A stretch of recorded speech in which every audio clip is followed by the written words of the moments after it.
Voilà. Bonjour tout le monde. Voici la correction donc, de l'examen de maturité session d'été 2017. Donc comme annoncé dans le message, c'est un examen discipline fondamentale et non option spécifique. Mais allons-y, il reste très intéressant. Première question, lorsque l'isotope radon 222 perd 6 protons et 2 neutrons, il devient, eh bien, nous regardons le radon, il en perd 1, 2, 3, 4, 5, 6. Il doit donc devenir du mercure. Voici. Deuxième question. Quelle est l'oxydation du chrome dans K2CR2O7? Alors vous avez 7 oxygènes, tous à -2. Les potassiums sont à +1, donc les deux chromes sont chacun à +6. Qu'ont les particules néon, fluorure et cation magnésium en commun? Eh bien, ils ont tous naturellement 20 électrons. D'accord. La réaction du dioxygène avec un non-métal conduit à la formation d'un oxyde, alors qu'on appelle un oxyde acide, c'est un oxyde non métallique. Alors, les oxydes non métalliques, donc des formations entre corps purs, simples, non métaux, et oxygène forment des composés qui peuvent accueillir des doublets non liants, typiquement les doublets non liants de l'eau, et cette équation-là devrait vous sembler un tout petit peu plus commune. Ces oxydes ici, en accueillant de l'eau, forment un acide, et donc on appelle ça des oxydes acides. Un composé organique est en général un combustible, très mauvais conducteur, en tout cas électricité c'est sûr, chaleur aussi, et ils sont inflammables. Combien d'électrons l'élément vanadium possède-t-il dans sa quatrième couche? Voici la configuration électronique abrégée du vanadium, argon 3D3 4S2, donc 2 électrons dans sa couche numéro 4. Quelle quantité d'HNO3 est présente dans 100 ml de solution 0,2 mol par litre? Alors 0,2 mol par litre fois 0,1 litre, ça vous donne un nombre de moles, fois la masse molaire de HNO3, ça vous donnera donc un nombre de grammes, et c'est 1,26 grammes. Laquelle des substances suivantes a le point d'ébullition le plus élevé entre l'ammoniac, le méthane, l'acide fluorohydrique, ou le fluorure d'hydrogène plutôt, et le H2O? Eh bien, pour des raisons de ponts hydrogène, les ponts hydrogène dans le corps pur simple, leur corps pur composé O, les ponts hydrogène sont extrêmement nombreux, il faut les casser donc. Pour des molécules ayant cette masse moléculaire approximativement égale, plutôt petite, eh bien l'eau est une exception. L'eau a une température d'ébullition très haute, à 100 degrés, comme nous le savons. C'est celle qui a la température d'ébullition la plus élevée. Ensuite, stoichiométrie, équilibrer l'équation chimique ci-dessous. Bon, bah, ça c'est vraiment par tâtonnement. J'ai décidé de mettre un 2 initialement parce qu'il y avait un N2, mais il s'avère que nous obtenons un 3,5 ici. Ça va très bien. J'ai décidé ensuite de multiplier le tout par 2. Ça me donne 4, 3, 4, 6, 2. La combustion de la tristéarine est cette équation-là, que j'ai aussi dû multiplier par 2 à cause de ce 163 deuxième ici. J'obtiens donc 2, 163, 114 et 110. La question suivante, c'est calculer la masse d'eau produite par la réaction de 1 kg de tristéarine. Voici 1 kg, 1000 g, voici la masse molaire de la tristéarine, et ça nous donne 1,12 mol. 1,12 mol, en respectant la transition entre ce nombre de moles-là et ce nombre de moles-là, c'est-à-dire un facteur de 110 sur 2, 110 sur 2, ça nous donne une production à partir d'une combustion totale de cette tristéarine, une production de 61,7 moles. Nous la remontons en grammes grâce à la masse molaire et nous obtenons 1,11 kg, 1111,1 grammes. On y va pour la suite. Voici la partie organique. La partie organique, alors là, dans la première question, on nous demande de dessiner la formule de Lewis ou la formule topologique de deux molécules différentes. J'en ai dessiné trois. Il y en a certainement d'autres, mais trois suffisent déjà. Voici donc le propanal.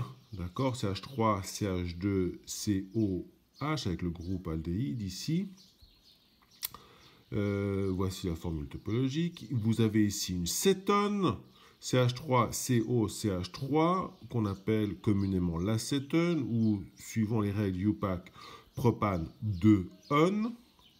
Et puis là, vous avez une molécule qui a quoi? Un groupe alcool et c'est aussi un alcène. D'accord? Appelé le vinylcarbinol ou, suivant le UPAC, le 2-propène 1-ol. 1, 2, en position 2, vous avez le groupe N et en position 1, le groupe alcool. Ensuite, dessinez la formule de Lewis ou topologique du 2-méthylhexane 1,4-diène. 1, 2, 3, 4, 5, 6. Voici votre chaîne hexane. En position, donc, 1, vous avez un N. 2, 3, 4, vous avez le deuxième N. Et en position 2, vous avez le méthyle. La formule développée est là. La formule en zigzag est ici. Déterminer la formule brute de cette molécule et décrire ensuite l'équation équilibrée de sa combustion. C'est un C7H13, c'est la formule simplement semi-développée. C7H13, donc 4 C7H13 plus 41 O2 donne 28 CO2 plus 26 H2O. Dans la molécule ci-dessous, entourée de groupes fonctionnels différents et les nommer. Deux, bon, j'en ai trouvé d'autres. Quoi qu'il en soit, ici vous avez le groupe acide carbonique. Hein, c'est un acide organique, là. Là, vous avez un groupe alcool, là, vous avez un groupe amine primaire, là, vous avez un groupe amine secondaire, et là, vous avez un ester. Voici une réaction que nous n'avons pas vue en classe. Hein. Les réactions organiques, nous ne les avons pas faites. C'est une réaction dite de substitution. Il s'avère que le dichlore peut former des radicaux chlore, hein, les Cl points, donc 2 Cl points, et puis le méthane peut être entre guillemets attaqué par ces radicaux chlore. Il y aura une substitution d'un des hydrogènes pour former du CH3Cl, le chloroforme, et du HCl. Voici la réaction entre deux alanines. Alors voici notre première alanine avec le groupe acide, hein, ce sont des acides aminés. La groupe acide ici, l'amine du deuxième alanine, je l'ai posé proche du groupe acide. Pourquoi? Parce qu'il s'avère que ce groupe OH, le groupe OH du groupe acide, hein, va réagir avec l'hydrogène de l'amine. Et nous allons former donc une molécule d'eau, ce qu'on appelle une condensation. Donc on va libérer de l'eau et ce carbone-là sera attaqué par cet azote-là et nous allons former ce qu'on appelle un groupe amide. Un groupe amide ou appelé autrement communément une liaison peptidique. Voilà. Nous continuons la partie C. La partie C, vous avez donc le SO2 atmosphérique qui se transforme en SO3. Hein, suivant la réaction 2SO2 plus 1O2 donne 2SO3. Équilibrer cette équation d'élection-réduction en détaillant chaque demi-équation. Alors voici comment j'ai procédé. Vous avez ici le soufre qui est en plus 4. Vous avez ici un soufre en plus 6.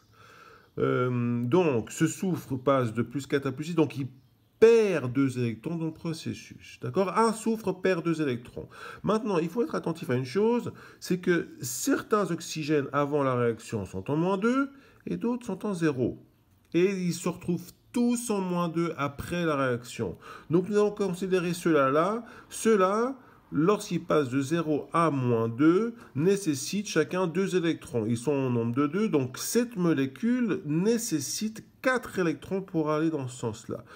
Ce soufre va en libérer 2, ce dioxygène va en accepter 4, donc le nombre d'électrons échangés est de 4.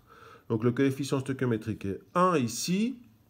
Vous avez donc une molécule de O2 qui va nécessiter 4 électrons et 2 SO2, 2 fois 2, 2 SO2 pour les donner, effectivement, ces 4 électrons, et ça vous donnera donc ces 2 demi-réactions.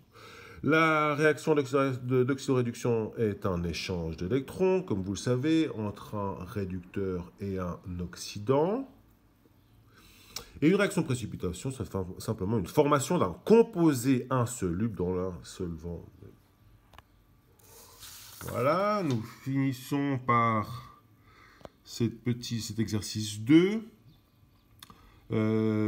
L'équation équilibrée, donc la formation des pluies acides. Alors qu'est-ce que vous avez? Vous avez simplement un soufre totalement oxydé, en plus 6, le SO3, qui réagit avec de l'eau et qui forme du SO3 plus H2O, du H2SO4, l'acide sulfurique. D'accord? Donc c'est voilà, ce qu'on appelle un oxyde non métallique, hein, le même processus que nous avons vu auparavant. Question 7. On prépare une solution A en dissolvant 1 mg de NaOH dans 50 ml d'eau. Donc 1 mg, 0,001 g divisé par la masse molaire du NaOH. Ça nous donnera donc le nombre de moles de NaOH. Divisé par le volume de la solution, ça nous donne naturellement la concentration en NaOH de la solution. 0,0005 moles par litre. Autrement dit, 0,5 millimoles par litre. Autrement, 500 micromoles par litre, 500 micromolaires. Quel est le pH de cette solution? Eh bien, vous avez donc cette équation-là qui est tout à fait adaptée. Vous avez le pH est égal à 14 moins le POH. Hein, pH plus POH est égal à 14. Donc 14 moins POH. 14, POH est égal à moins log de la concentration de OH-. Donc 14 plus log de OH- vous donne 14 plus log de la concentration que vous avez ici. Ça vous donne 10,7. Nous nous attendions naturellement à une solution assez basique ici. Alors, comment neutraliser cette solution basique? Eh bien, il vous faut donc d'abord calculer la quantité en moles de base que vous avez. Donc, c'est la concentration fois le volume. Des moles par litre fois le volume, donc la concentration de NaOH fois le volume de la solution de NaOH, ça vous donnera un nombre de moles à neutraliser. Neutralisé par quoi? Par une solution d'H2SO4. Donc il vous faut ici une notion de litre par mole. Litre de solution d'H2SO4 par mole d'H+ libéré. Voici comment vous le traduisez. Vous avez donc 1 divisé par 10 puissance moins 3 litres par mole. Et divisé par 2. Pourquoi? Parce que vous avez naturellement par mole d'H2SO4 2 moles de H+ protolysable. Hein, vous avez H2SO4, c'est 10 puissance moins 3 moles par litre. Donc là, les H+ libérés ou protolysés par cette molécule sont en nombre de 2. Donc vous avez 2 fois plus de H+ que de H2SO4 par litre. Et donc si vous multipliez ceci... Si vous faites le calcul de ceci, vous obtenez un volume exprimé ici, 0,0125 litres, donc 12,5 millilitres. Ces 12,5 millilitres devraient vous amener un pH approximativement de 7, en tout cas une neutralisation.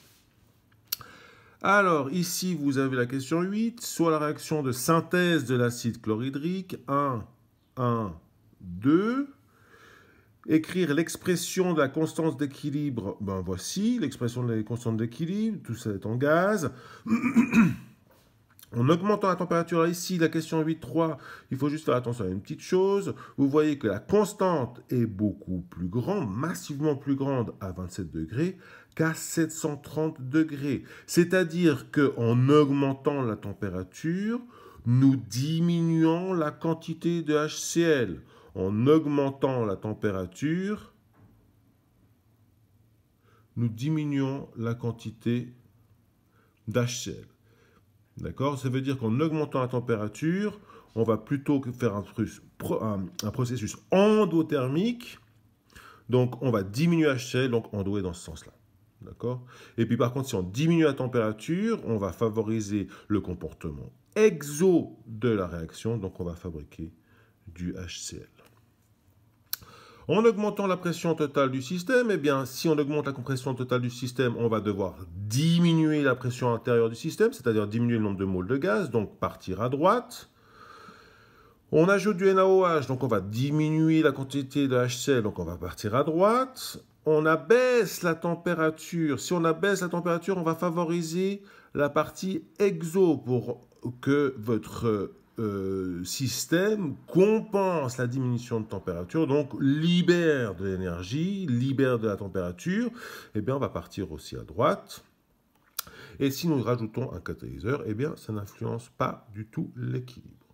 Voilà, j'espère que ça vous convient. Je reste entièrement à votre disposition. À tout bientôt.